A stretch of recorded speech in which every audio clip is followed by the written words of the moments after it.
چل جاتا ہے کہ نیچے کوئی چھپا ہوا ہے اور وہ عورت آ کر اسے پکڑ لیتی ہے، پر ایزرل اس سے بنا ڈرنے لڑنے لگتی ہے اور وہ اس عورت کو مار ڈالتی ہے۔ لیکن تب تک شور شرابہ سن کر باقی لوگوں کو بھی پتہ چل چکا تھا کہ وہ لڑکی یہاں پر گھس آئی ہے، تو ان میں سے ایک عورت گھنٹی بجا کر باقی سب کو بھی بلا لیتی ہے اور وہ سب لوگ مل کر اسے پکڑنے لگتے ہیں تاکہ وہ اپنا ادھورا سیکریفائس پورا کر سکے۔ خیر ایزرل خود کو بچانے کے لیے بھاگتی ہے، لیکن اس کا پاؤں لوہے کے ایک فینس میں پھنس جاتا ہے۔ اب وہ بہت مشکل سے اپنے پاؤں کو اس فینس سے نکال لیتی ہے اور وہ جنگل کی طرف بھاگنے لگتی ہے۔ اب بھاگتے بھاگتے کافی رات ہو جاتی ہے اور وہ ایک پتھر کے پاس تھک کر بیٹھ جاتی ہے، لیکن وہاں اس کے خون کی خوشبو سے ایک شیطان آ جاتا ہے اور وہ شیطان اس پر اٹیک کرنے کے لیے آتا ہے، تو ایزرل پھر سے بھاگتی ہے اور وہ بھاگتے بھاگتے روڈ تک آ جاتی ہے جہاں پر کوئی نیا شخص ایک گاڑی لے کر وہاں سے گزر رہا تھا اور وہ ایزرل کو دیکھ کر اپنی گاڑی روکتا ہے کہ شاید اسے مدد کی ضرورت ہے۔ اب وہ انسان بول سکتا تھا پر ایزرل کی ووکل کٹی ہوئی تھی، اس کے بارے میں آپ کو بعد میں بتاؤں گی،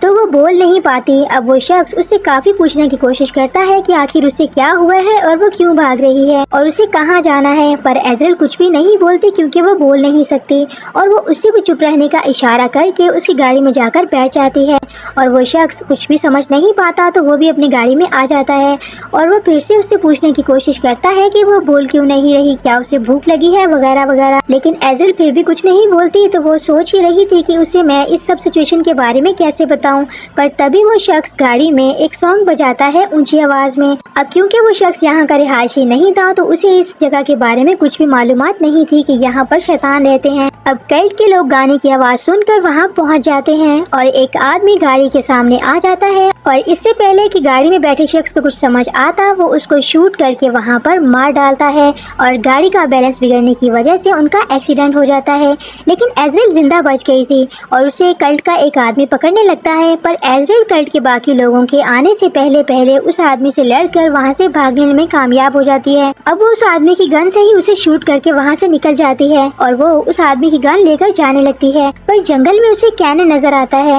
جسے کلٹ کے لوگوں نے ایزرل کو پکڑنے کے لیے چارے کی طرح استعمال کیا تھا، یعنی کہ اسے وہاں باندھا تھا تاکہ ایزرل یہاں پر اسے چھڑوانے آئے اور وہ لوگ اس کو پکڑ سکیں۔ اب ایزرل کینن کو دیکھ کر اس کے پاس جانے لگتی ہے، پر اس کا پاؤں ایک پنجرے میں پھنس جاتا ہے اور وہ ہوا میں الٹی لٹک جاتی ہے۔ اب کلٹ کا ایک آدمی وہاں پر آ جاتا ہے اور وہ ایزرل کو کھونے کے لیے آگے بڑھتا ہے تاکہ وہ اسے زندہ سلامت لے جا کر اس کا سیکریفائس کرے۔ اب وہ جیسے ہی ایزرل کے پاس آتا ہے تو وہ اس کے سر میں ٹکر مار کر اسے گراتی ہے جس سے وہ تھوڑا زخمی ہو جاتا ہے اور اس کے سر سے خون بہتا ہے اور خون کی خوشبو سے ایک شیطان وہاں پر آ جاتا ہے اور وہ اس آدمی کا خون پی کر اسے کھا جاتا ہے اور پھر وہ کینن کو کھانے کے لیے اس کی طرف بڑھنے لگتا ہے، پر ایزرل اوپر لٹکی ہوئی تھی تو وہ اسے روکنے کے لیے ڈسٹریکٹ کرتی ہے، پر وہ شیطان اس کی طرف بڑھنے لگتا ہے۔ تب تک کینن بھی ہوش میں آ چکا تھا تو وہ اسے اپنی طرف اٹریکٹ کرتا ہے تاکہ وہ شیطان اس کو کھا جائے اور ایزرل کو چھوڑ دے۔ وہ شیطان کینن کو کھا جاتا ہے اور ایزرل تھوڑی کوشش کر کے اس پنجرے سے اپنا پیر نکال لیتی ہے اور وہاں سے بھاگ جاتی ہے، پر وہ کینن کی موت سے کافی زیادہ دکھی تھی۔ اب وہ کلٹ کے لوگوں سے بدلہ لینے کا سوچتی ہے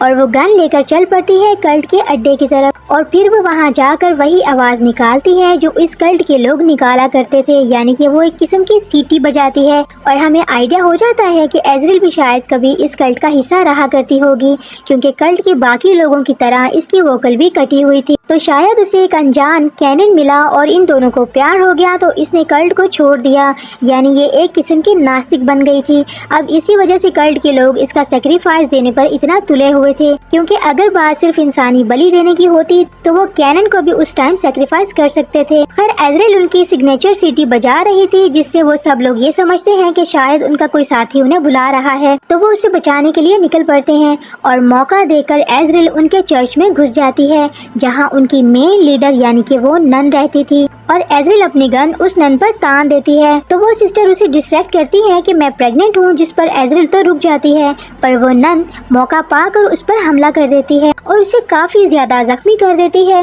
اب یہاں کا شور شرابہ سن کر باقی لوگ بھی وہاں پر آ جاتے ہیں اور وہ ایزرل کو پکڑ کر ایک تابوت میں ڈال کر زندہ دفن کر دیتے ہیں اور ایزرل سمجھ جاتی ہے کہ اب وہ یہاں سے بالکل بھی بھاگ نہیں سکتی کیونکہ جس کھڈے میں ان لوگوں نے اسے بند کیا تھا وہاں شیطان کی گفا تھی جو کسی بھی وقت اسے کھا جائیں گے، لیکن وہ ہار نہیں مانتی اور وہ کسی طرح سے رینگتے ہوئے اس سرنگ میں آگے بڑھنے لگتی ہے تاکہ وہ ان شیطانوں کے آنے سے پہلے وہاں سے باہر نکل سکے۔ پر وہ شیطان دوسری طرف سے آ رہے تھے تو وہ واپس آ کر اپنے تابوت میں لیٹ جاتی ہے، پر وہ شیطان اسے کھانے ہی والا تھا، پر اس کے جسم پر لگا ہوا خون سونگھ کر وہ شیطان رک جاتا ہے کیونکہ ایزریل کے باڈی پر اسی نن کا خون لگا ہوا تھا اور وہ نن اسی شیطان سے پریگننٹ تھی اور شیطان کے بچے کو دنیا میں لانے والی تھی، اس لیے وہ شیطان اسے نہیں کھاتا کیونکہ وہ ان کے بچے کو جنم دینے والی تھی، اور وہ ایزریل کو ہی وہ عورت سمجھ کر وہاں سے پیچھے ہٹ جاتا ہے اور اس طرح اس کی جان بچ جاتی ہے، اور ایزریل اسی سرنگ کے راستے سے ایک ٹینٹ کے ذریعے باہر آ جاتی ہے۔ ادھر وہ نن اپنے زخموں کو صاف کر رہی تھی اور جوزیفین وہاں پر آ کر اس کی ہیلپ کرتی ہے۔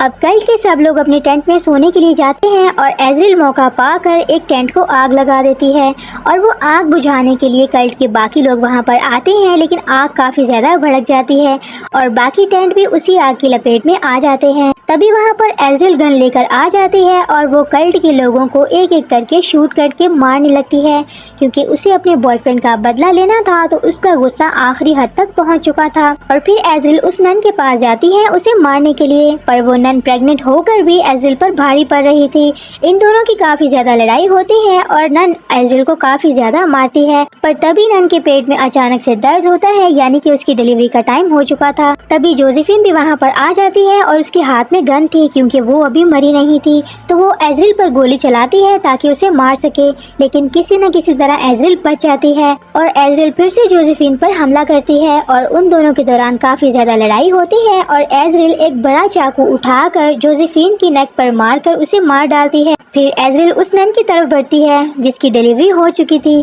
پر وہ نن اس بچے کو دیکھ کر کافی زیادہ ڈر جاتی ہے اور وہ اس سے دور بھاگنے لگتی ہے اور وہ ایک چاقو اٹھا کر اپنا ہی گلا کاٹ کر مر جاتی ہے۔ اب ایزریل اس سچویشن سے کافی پریشان ہو چکی تھی کہ آخر اس نے ایسا کیوں کیا، تو وہ اس بچے کو دیکھنے کے لیے جاتی ہے کہ وہ نن کیوں ڈر رہی تھی، تو وہ اس بچے کو اٹھا کر جب اس کا چہرہ دیکھتی ہے تو اس کا چہرہ بالکل بکرے کی طرح تھا، یعنی وہ سچ میں ڈیول کا بچہ تھا۔ تبھی وہاں پر سب شیطان آ جاتے ہیں، پر وہ ایزریل کو کچھ بھی نہیں کہتے بلکہ وہ سب اس کے سامنے جھک جاتے ہیں کیونکہ وہ یہ سمجھ رہے تھے کہ شاید اس نے ہی اس بچے کو جنم دیا ہے اور وہ ان کا مسیحا ہے، تو سب شیطان کافی زیادہ خوش ہو جاتے ہیں اور ایزریل کو جھک کر سلام کرتے ہیں، جس سے ایزریل کافی زیادہ پراؤڈ فیل کرتی ہے۔ اب کیونکہ وہ اپنا بدلہ لے چکی تھی تو وہ سوچتی ہے کہ وہ اس بچے کے ذریعے کتنی زیادہ پاورفل ہو سکتی ہے، اور اس کی آنکھوں میں شیطانوں پر حکومت کرنے کی چمک آ جاتی ہے اور یہ فلم یہیں پر اینڈ ہو جاتی ہے۔ تو فرینڈز، یہ تھی ایزریل مووی کی کہانی۔ اس کا کانسیپٹ آپ کو کیسا لگا اس کے بارے میں کامنٹ سیکشن میں لازمی بتائیں۔